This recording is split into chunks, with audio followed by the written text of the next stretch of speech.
DN Dubey पर आप लोग का हार्दिक स्वागत करता हूं और मैं आशा करता हूं कि आप सभी लोग अपने अपने घर में स्वस्थ एवं प्रसन्न होंगे।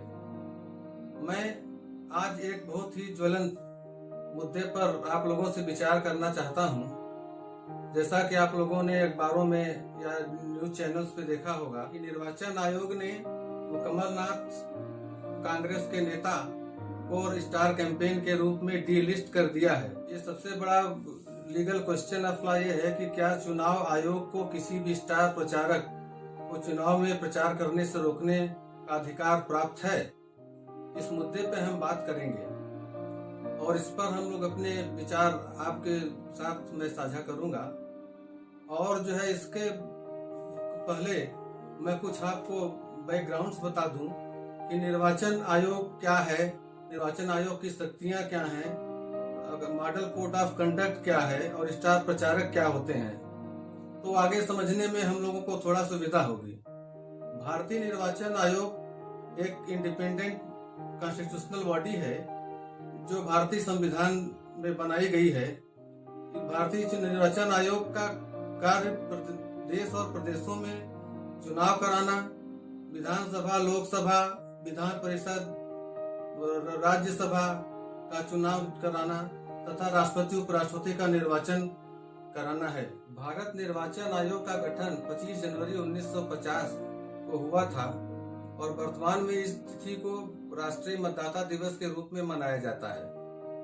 भारत के संविधान के अनुच्छेद 324 और माननीय सुप्रीम कोर्ट ऑफ इंडिया के निर्णयों के अनुसार निर्वाचन आयोग की शक्तियां कार्यपालिका द्वारा नियंत्रित नहीं होती। इसे केवल पार्लियामेंट द्वारा बनाए गए कानून से ही नियंत्रित किया जा सकता है। निर्वाचन आयोग विधायिका निर्मित विधि का उल्लंघन नहीं कर सकता, न तो स्वेच्छा से कोई कार्य कर सकता है। निर्वाचन आयोग के सभी निर्णय जुडिशियल रिव्यू के अंतर्गत आते हैं। अब मैं आपको ये बताना चाहता हूँ कि चुनाव आयोग के मुख्य कार्य क्या हैं। मुख्य बिंदुओं में से कुछ मैं आपको बता देना चाहता हूँ कि उस मतदाता सूची बनाने का कार्य, चुनाव चिन्ह आवंटित करने का कार्य, राजनीतिक दलों के मान्यता देने का कार्य, उनको प्रदेश और देश लेवल का दर्जा देने का कार्य, चुनाव करवाना तथा चुनाव आचार संहिता जारी करना और मतदान की तिथि फिक्स करना, ये कुछ कार्य निर्वाचन आयोग के हैं। निर्वाचन आयोग अनुच्छेद 324 के अंतर्गत ही मॉडल कोड ऑफ कंडक्ट बनाता है और जिसमें की सारी पार्टियां भाग लेती हैं और सब पार्टियों के प्रतिनिधि भी उसमें रहते हैं। उनके राय से आदर्श कोड ऑफ कंडक्ट बनता है जिसका पालन सभी राजनीतिक पार्टियां करती हैं चुनाव में, और उसी के हिसाब से राजनीतिक पार्टियां अपने कैंपेन करती हैं और अपने स्टार प्रचारक को चुनाव मैदान में उतारती हैं। अब मैं आपको स्टार प्रचारक विषय में बताना चाहता हूं कि स्टार प्रचारक क्या होते हैं। कोई भी चुनाव हो, उसको जीतने के लिए पार्टी अपने नेताओं और सेलिब्रिटी को प्रचार में उतारती है।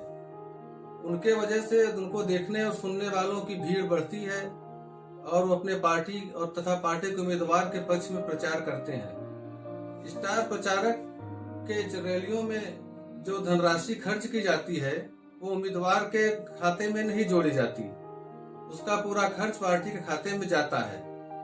ऐसे स्टार प्रचारक हर पार्टियां अपने चुनाव में उतारती हैं और समय समय पर जहां जहां भी चुनाव होते हैं स्टार प्रचारकों की सूची निर्वाचन आयोग को पार्टी के द्वारा सौंपी जाती है कि हमारे इस चुनाव में हमारे कौन कौन से स्टार प्रचारक होंगे। हर इलेक्शन में अलग अलग स्टार प्रचारक पार्टियां बनाती हैं। जैसा कि आप लोग समझते होंगे कि हर चुनाव में अक्सर आप सुनते होंगे कि भारतीय निर्वाचन आयोग ने स्टार प्रचारक को प्रचार करने से रोक दिया। जैसा कि 2019 के चुनाव में बीजेपी के आदमियों को रोका गया था, बहुजन समाज पार्टी के आदमियों को रोका गया था। इस समय वर्तमान में बिहार में चुनाव चल रहा है विधानसभा का, मध्य प्रदेश में भी बाई इलेक्शंस चल रहे हैं और कई स्टेट में हिंदुस्तान के बाई इलेक्शंस चल रहे हैं। मध्य प्रदेश का केस इस समय वर्तमान ज्वलंत मुद्दा है, जहां पे निर्वाचन आयोग ने वहां के पूर्व मुख्यमंत्री कमलनाथ को स्टार प्रचारक के से डी लिस्ट कर दिया।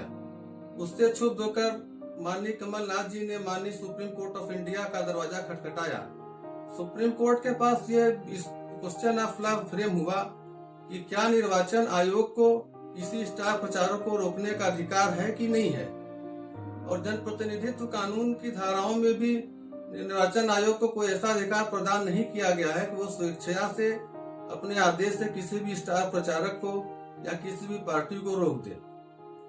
भारतीय संविधान में किसी भी व्यक्ति को कहीं आने जाने का बोलने की अभिव्यक्ति की स्वतंत्रता प्रदान की गई है कि कोई देश में इमरजेंसी इम्पोज न हो।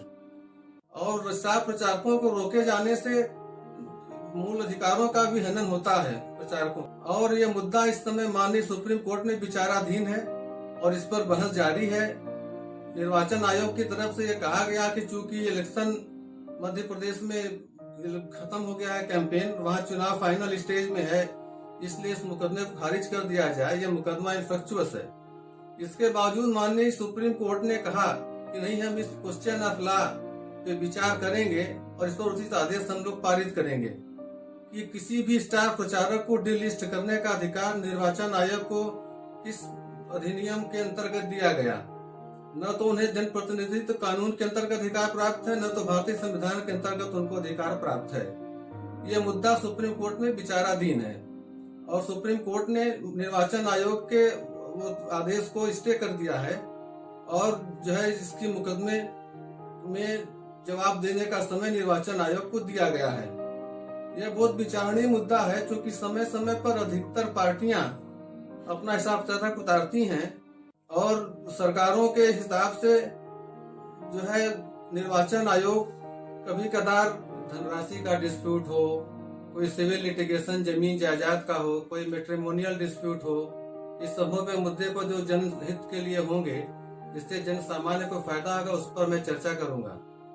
और मेरी कंपनी ने यह डिसाइड किया है कि हम गरीबों, वृद्धों, महिलाओं तथा सैनिकों को मुफ्त कानूनी सलाह देगी। और इसके साथ ही साथ मैं आप सभी लोगों से निवेदन करता हूं कि आप लोग अपने प्रश्न जो पूछने हो आप हमारे कमेंट बॉक्स में डाल सकते हैं, नहीं तो हमारे ईमेल एड्रेस व्हाट्सएप से भी हमसे संपर्क कर सकते हैं जो कि हमारे पेज पे फ्लैश कर रहा है।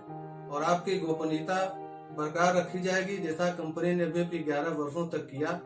और मेरा भी 34 वर्षों का माननीय सुप्रीम कोर्ट में वकालत करने का अनुभव है, इसलिए मैं हर टाइप के केसेस को डील किया हूँ।